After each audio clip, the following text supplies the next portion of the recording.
Working with models and directing talent is probably the most underrated but important skill set a photographer really needs to know and get good at. My name's Adam. I'm a commercial photographer and director, and I've been doing this for over 10 years. I know how hard it can be, especially as a newer photographer, to be standing in front of a model wondering, what do I do next? You kind of freeze and you get in your head because you're thinking, how do I pose them? How do I direct them? What do I say in order to make them feel comfortable during a shoot? If this sounds like you're not alone. I think we all go through that phase at some point. And so in this video, I distilled everything that I've learned over the past 10 years and I'm sharing it with you here. So let's get right into it.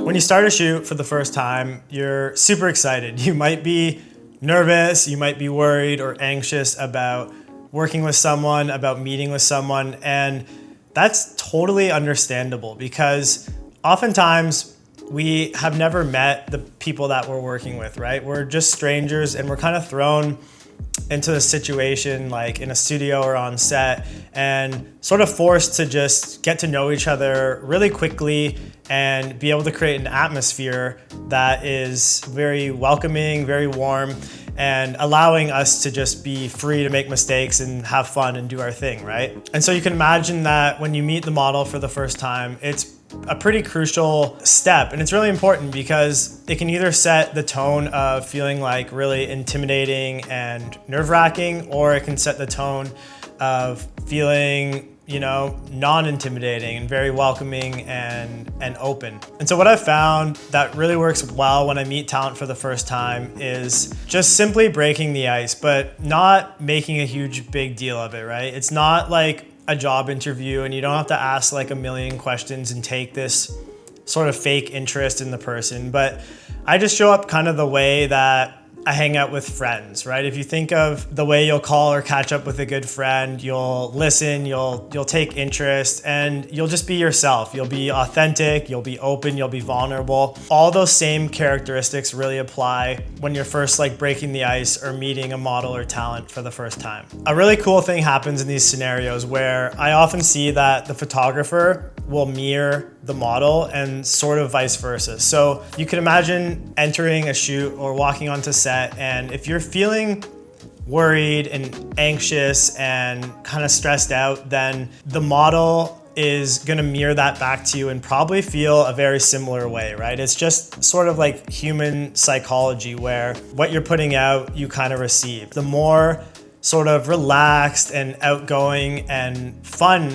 you can be and you can show up as, the model and the people you're working with are gonna mirror that back to you and create a really, really cool environment. If I can show up to a shoot and be open and show and present like my shadow, my weaknesses, my imperfections, it's gonna create such a beautiful space to capture your talent, your models in the exact space that I think you want to on a shoot, which is them just being themselves.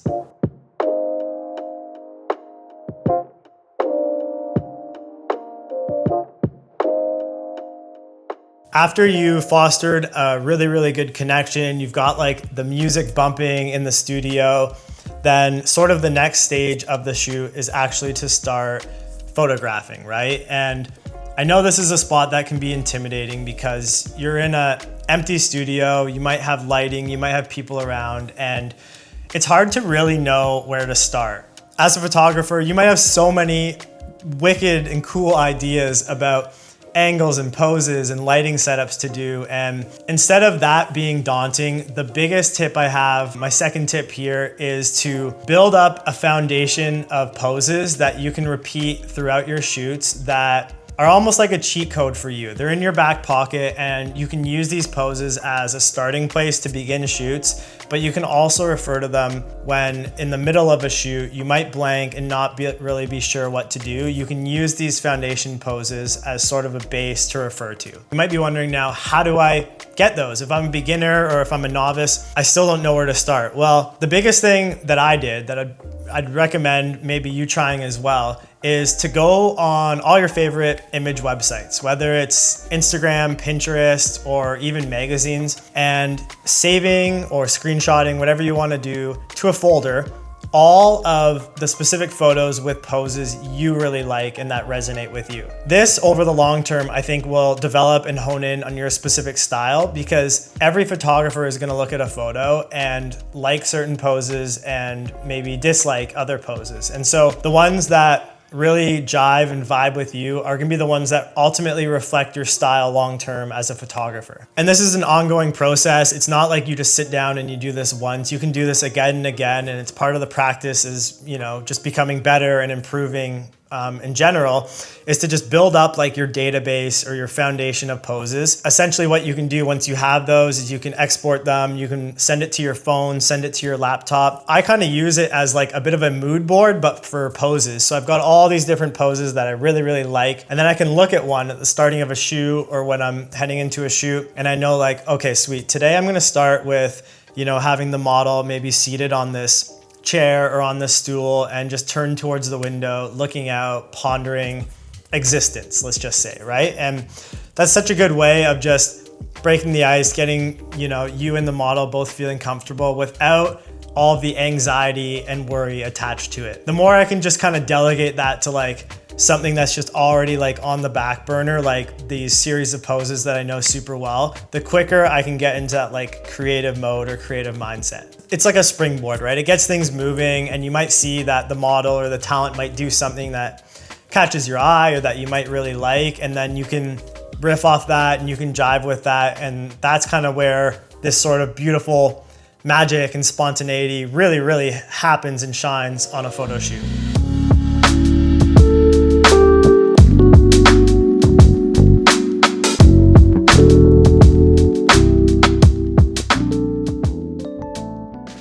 So I'm gonna frame this two ways. You might see commonly taught, and I think a lot of photographers do this, where you'll command the model to, hey, can you look out the window? Or can you smile? Can you laugh? And it's very like, can you do this? Can you do that? And I think the more we can release our control and feel like we're not the ones to be dictating everything, but rather we're just creating containers and spaces for emotions and stories and things to happen, that, at least for me, is where compelling images come from. And so a concrete example of that is, instead of saying like, hey, can you laugh for me? Can you smile for me?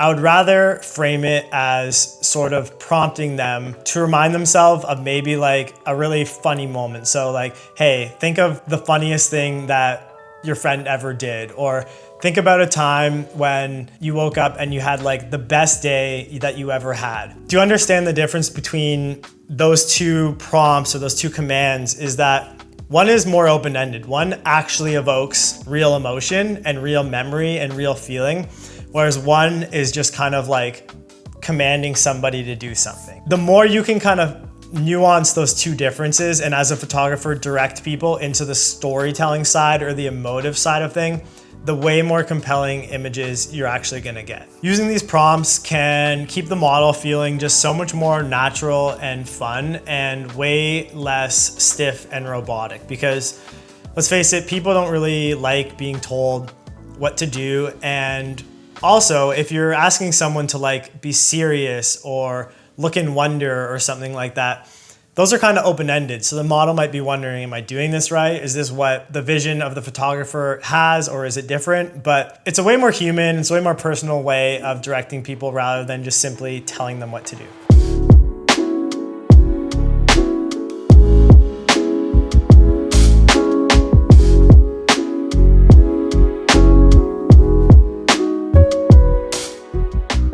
So as you can see in this video, posing doesn't have to be this big, intimidating thing. It's honestly just a really personal, a really human thing. The beautiful part about it is that every time you shoot, when you go out there and you practice these 3 tips, it's all just gonna be so much more natural to you. It's gonna be feeling a lot more just like you've done it before. Like everything, you're gonna get better at it, you're gonna do it, you're gonna get better at it. Every time I'm in a room with a new face or a new model, it gives me the opportunity to put in the reps on all the things we just talked about. My photos were elevated, my work was elevated, and I was just kind of getting on another level of photography. Whereas when I first started out, I was kind of worried about perfecting stuff. I was worried about the minutia. So really, really hope these tips help. Go out, shoot, Let me know how it goes, and I'll see you guys back here in another video. Thanks for watching. That's a wrap.